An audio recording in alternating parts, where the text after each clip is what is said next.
치주질환 염증이 양수를 감싸는 양막에 염증을 유발해 양막이 약해지거나 조기에 파열돼서 저체중아 또는 조산 등의 위험을 가져올 수 있습니다.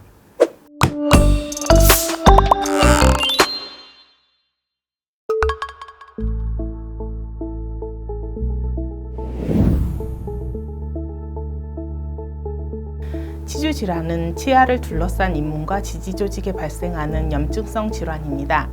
치주질환의 근본 원인은 세균으로 치아 표면에 세균 덩어리와 음식 찌꺼기가 붙어 얇은 막인 치태를 형성합니다.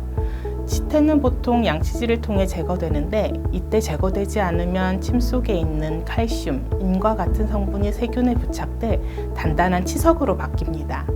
이처럼 세균 혼합물인 치태와 치석이 지속적인 염증 반응을 일으켜 잇몸을 파괴하면 치주질환이 발생합니다. 한번 생긴 치석은 양치질로는 없앨 수 없으며 스케일링을 통해 제거해야 합니다. 또한 치아 사이면은 일반적인 양치질로는 치태가 제거되지 않으므로 치실, 치간 칫솔, 구강 세정기 등과 같은 구강 위생 보조용품을 사용하는 관리가 필요합니다. 구강 위생 관리를 잘 하더라도 환경적, 외부적 요인에 따라 치석이 잘 생기는 사람이 있는데 흡연자, 음주자, 남성에서 치석이 잘 나타납니다. 당뇨와 같은 전신질환, 부정교합, 이갈이, 스트레스, 불규칙한 수면 리듬 등도 치주질환 위험을 높이는 요인입니다. 위험 요인을 가지고 있는 사람은 스케일링을 더 자주 해야 합니다.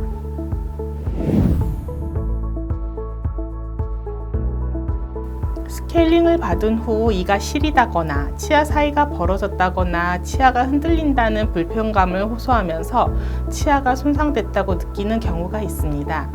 하지만 이는 오해입니다. 스케일링은 치태와 치석을 제거하는 치료로 치아에는 손상을 주지 않습니다.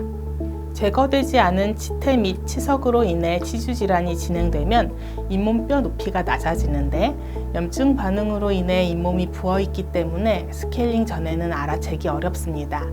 스케일링 후에 발생하는 불편감은 치아에 두껍게 쌓여있던 치석이 제거되면서 나타나는 치료 과정입니다. 우선 이가 시린 증상은 스케일링으로 치석을 제거하면 그동안 치석에 덮여있던 치아 부위가 노출되고 이 부위에 찬물이나 신음식 같은 자극이 그대로 전달되면서 나타날 수 있습니다. 시린 증상은 대개 시간이 지나면 자연스럽게 나아집니다. 치아 사이가 벌어진 듯한 느낌은 스케일링을 하면 치석으로 인한 잇몸 염증이 가라앉는데 이때 부은 잇몸이 차지하고 있던 부위가 빈 공간이 되면서 이러한 느낌이 들 수 있습니다. 치아가 흔들리는 느낌 역시 치아를 지지하고 있는 잇몸을 밀어내고 대신 그 자리를 차지했던 치석을 제거하면 지탱하던 힘이 사라져 흔들림이 나타나는 것입니다.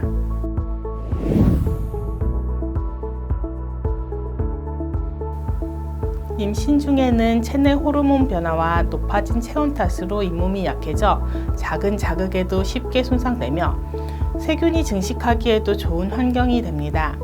때문에 임산부에서 치주질환은 흔하게 발생하는데 간혹 치과 치료가 태아에게 좋지 않은 영향을 끼칠까봐 치료를 미루는 경우가 있습니다.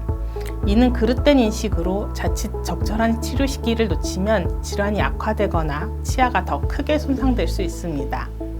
특히 치주질환은 태아에게도 부정적 영향을 줄 수 있는데 치주질환 염증이 양수를 감싸는 양막에 염증을 유발해 양막이 약해지거나 조기에 파열돼서 저체중아 또는 조산 등의 위험을 가져올 수 있습니다.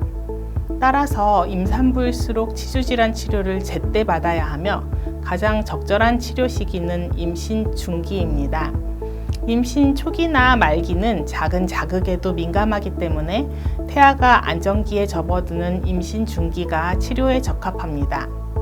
이처럼 임신 중에는 치과 치료에 제약이 있는 만큼 임신 계획이 있다면 미리 스케일링과 구강 검진을 실시할 것을 권장합니다.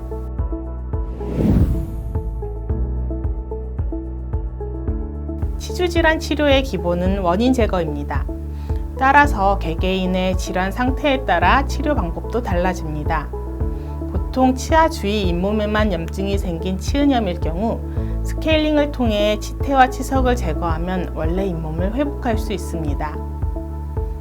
치은염이 악화돼 치주염으로 진행되면 단계별로 치료가 달라집니다. 치주염은 치태와 치석이 잇몸과 치조골을 포함한 지지조직 하부까지 침범한 상태로 잇몸 아래쪽까지 들어가 있는 치태와 치석을 제거하고 염증이 발생한 잇몸 조직을 제거하는 치은연화 소파술을 실시하면 상태를 호전시킬 수 있습니다. 치주염이 더 진행돼 치조골이 많이 소실된 경우에는 치은 박리 소파술을 통해 치은연화 소파술로 접근할 수 없을 만큼 깊이 존재하는 치태와 치석은 물론 염증성 조직도 제거합니다. 이때 필요에 따라 골 이식이나 조직 재생 물질 이식을 실시해 파괴된 조직을 재생시킬 수도 있습니다.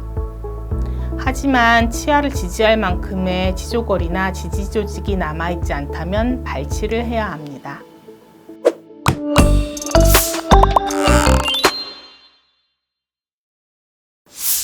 치아는 평생 동안 유치와 영구치로 단 2번 만나며 한 번 손상된 치아는 재생이 불가능합니다.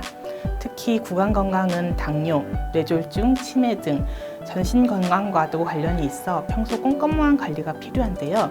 하지만 잘못된 정보와 막연한 두려움 때문에 구강 관리에 소홀하거나 치과 치료를 기피하는 사람이 적지 않습니다. 흔들림 없는 건강을 위해서는 치아 건강을 먼저 챙겨야 합니다.